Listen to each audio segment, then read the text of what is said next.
You know, someone asked me the other day why I'm so passionate about healing the nervous system and what being stuck in fight or flight really means and why it matters.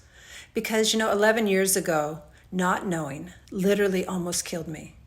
Because 11 years ago, my husband was tragically killed, and it threw me instantly in traumatic shock, which turned into traumatic stress. Everyone manifests stress differently, and for me, it manifested in a very rapid heart rate between 150 and 250 beats a minute, 24 hours a day. So what do? I go to the medical doctors who then all told me that it was too high, but not too high yet. They said when your heart races like that constantly, it's like having the gas pedal on the floor of your car and at the same time having the brakes on.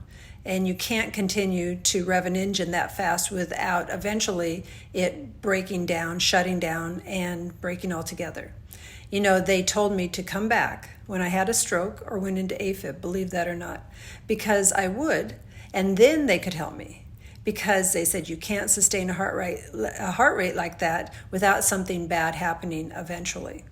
They said there was nothing physically wrong with me that they could even fix, and that it was all in my head. But they told me that it was all in my head, but they didn't tell me that's where I had to fix it, in my head. The only thing they could do for me were to put me on antidepressants and SSRIs, but for me, unfortunately, it made things even worse. So they literally, again, sent me home because there was nothing they could do for me medically.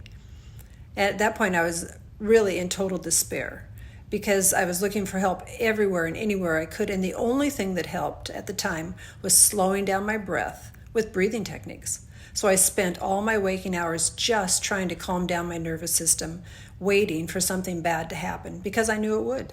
It's such a horrible place to be and to realize that no one could help me. And the real scary thing was that it had been going on for so long that it was starting to become familiar. Our bodies do that. Not a good place to be. But that's really how our bodies adapt. And then about 4 months in, I got very lucky, and I remembered that about 3 years prior, I had learned something called NLP, Neuro-Linguistics Programming, and had some basic hypnosis classes. And because of the shock to my system at the time, I'd pretty much forgotten that I knew about this mind-body connection and how it works through the subconscious, that my mind could actually let go of this perceived danger that it thought it was protecting me from, and really settle my heart rate down. But once I remembered this and did the process on myself, my heart rate went back to normal instantly. And it was from that moment on that I have spent the last 10 years of my life researching, studying, and becoming accredited in all these different modalities that can really help and make a difference in healing the nervous system and getting out of being stuck in fight or flight. What no doctors were able to do for me, I was able to do for myself. And this is what no one tells you when you're stuck in fight or flight and your nervous system is on high alert for danger.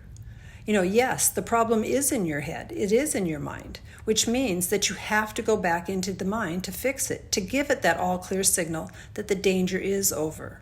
There's no medication or talk therapy or journaling or no amount of yoga that will actually heal you. They're great, and they're all Band-Aids to cover up the symptoms, and they will keep you going for a while. But believe me, they really do help, but you will never be free of having to keep covering up these symptoms unless you get down to the root cause, the core of where the danger is, and give the message to your mind, to your system, that it's over. This is why I'm so passionate about healing the nervous system and helping people get out of fight or flight. Because unless you do, you will live with this the rest of your life, and it will eventually make you sick. Because our bodies can only be in growth or protection at one time. And if your nervous system is keeping you in protection mode because it thinks that you're in danger and the danger is real, or even if it's perceived, it will continue to shut off your immune system and flood you with cortisol. Which is, by the way, what doctors give transplant patients before an organ transplant. They have to shut off their immune system so that they don't reject the new organ from the donor. They give them cortisol to shut off their immune system.